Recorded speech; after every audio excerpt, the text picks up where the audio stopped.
अगर आपके घर के अंदर किसी को पैरों की सूजन आ रही है तो पहला उपाय करना चाहिए कि उनको पाँव एलिवेशन, लिम्ब एलिवेशन करके बैठना चाहिए दिन में 2 से 3 बार, और पंजे चलाने चाहिए। पाँव और एंकल में सूजन क्यों आती है और इसे कैसे ठीक किया जा सकता है?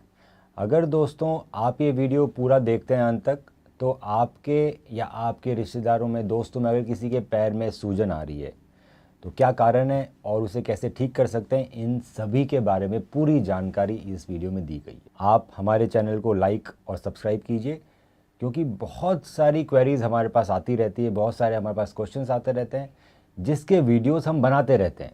तो अगर आपने सब्सक्राइब कर रखा होगा तो आपको इसका नोटिफिकेशन मिलता रहेगा। सब्सक्राइब करें और बेल का आइकन दबाएं। एंकल और पैर में सूजन, दोस्तों इसके दो मेन कारण रहते हैं। पहला होता है ऑर्थोपेडिक इशू और दूसरा होता है नॉन ऑर्थोपेडिक इशू।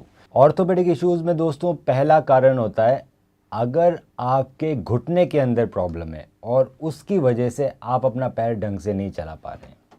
ये हमारे बुज़ुर्ग वर्ग में काफ़ी ज़्यादा देखा गया है, जिसमें घुटने में ऑस्टियोआर्थराइटिस या जिसको बोलते हैं घुटना घिसना, या किसी भी रीज़न्स की वजह से अगर आपके घुटने में बहुत दर्द है जिसकी वजह से आप चल नहीं पा रहे हैं, आपका घुटना बेंड नहीं हो रहा है, तो आपके पैरों में सूजन आ सकती है। हमारा जो हार्ट होता है दोस्तों वो ब्लड पंप करता है, तो जब वो ब्लड पंप करता है वापस उसमें कोई भी सक्शन मशीन या वैक्यूम नहीं लगा होता जो वापस ब्लड सक करे। सो होता ऐसा है बॉडी में कि हार्ट ब्लड पंप करता है, ब्लड हमारे हाथों और पैरों में जाता है, और जब हम चलते हैं, काम करते हैं, जो पैरों और हाथों की जो मांसपेशियां कॉन्ट्रैक्ट करती है चलते समय, एक्सरसाइज करते समय, वो आपके ब्लड को वापस हार्ट की ओर लेके जाती है। किसी भी कारण के चलते अगर आपकी मसल्स काम करना कम कर दें, जैसे कि घुटना दर्द, गठिया बाय होना या ऑस्टियोआर्थराइटिस, घुटने खराब होना, इस वजह से आदमी चलना कम कर देता है, उस वजह से उसके पैरों में पूलिंग होने लगती है प्लाज्मा की, क्योंकि वापस ब्लड ऊपर नहीं जा पाता हार्ट के पास, क्योंकि मसल्स ढंग से काम नहीं कर रही है। तो एक ये बहुत बड़ा कारण होता है। अगर आपके घर के अंदर किसी को पैरों की सूजन आ रही है तो पहला उपाय करना चाहिए कि उनको पाँव एलिवेशन, लिम्ब एलिवेशन करके बैठना चाहिए दिन में 2 से 3 बार, और पंजे चलाने चाहिए।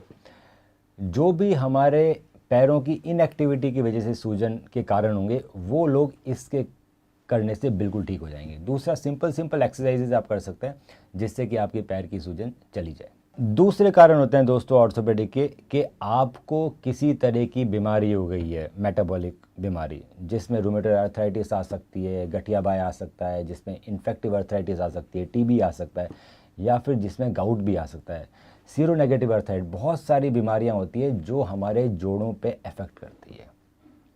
जब ये बीमारी हो जाती है तो हमारे एंकल और पाँव में सूजन आ सकती है। जनरली एक पैर या एंकल में सूजन आती है इन चीज़ों के अंदर, कई बार दोनों में भी आ सकती है। कैसे डिफ्रेंशिएट करें अलग अलग बीमारी के बारे में? अगर आपको गाउट है तो दोस्तों गाउट के अंदर एंकल के सूजन से पहले हो सकता है कि जो आपके पैर का अंगूठा है उसके बेस पे सूजन और दर्द हो। ये एक बड़ा पिक्यूलियर प्लेस है जहाँ पर गाउट अटैक सबसे पहले और सबसे कॉमन होता है। अगर आपको रूमेटॉइड आर्थराइटिस है जिसकी वजह से एंकल और पाँव में सूजन आ रही है तो उसके अंदर आपके हाथों का इन्वॉल्वमेंट ज़रूर होगा, जिसमें हाथों के जो स्मॉल जॉइंट्स हैं वो सिमेट्रिकल इन्वॉल्वमेंट रहता है, और सुबह सुबह उठने पे अकड़ जाती है, वो आपके हाथ मूव नहीं करते और हाथों की उंगलियों में काफ़ी दर्द रहता है। इसके अलावा एक और कारण रहता है चोट। अगर आपका एंकल ट्विस्ट हो गया है दोस्तों, चाहे वो गेम खेलते हुआ या चलते चलते हुआ, उसमें हमारे एक ATLF लिगामेंट होता है, एंटीरियर टेलोफिब्रल लिगामेंट, उसकी इंजरी हो जाती है। इसके कारण भी आपको एंकल में सूजन आ सकती है। ATLF इंजरी का जब मेरे पास पेशेंट आता है तो हम उसकी पहले MRI कराते हैं देखने के लिए कि किस ग्रेड का उसको स्प्रेन हुआ है। जब ग्रेड 1 या लो ग्रेड स्प्रेन होते हैं तो हम उनको एक्सरसाइज की मदद से बिल्कुल ठीक कर सकते हैं। पर जो हाई ग्रेड स्प्रेन होते हैं, ग्रेड 3, ग्रेड 2, और अगर आपका बार बार में एंकल ट्विस्टिंग हो रहा है, सो इसके अंदर कई बार सर्जरी करने की भी ज़रूरत पड़ती है। तो इसमें ankle ATLF repair with fibre tape internal brace किया जाता है।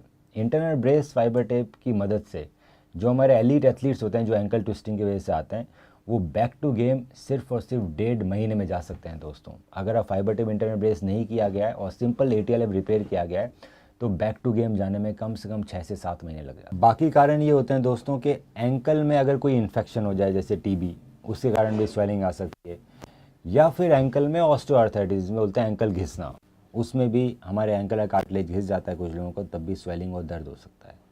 तीसरा, कई बार हमारे एंकल के अंदर जो कार्टिलेज होता है उसमें डिफेक्ट आ जाता है, उसमें चोट लग जाती है, उसको बोलते हैं ऑस्टियोकॉन्ड्रल या ऑस्टियोकॉन्ड्रल डेसिकेंस डिजीजेज।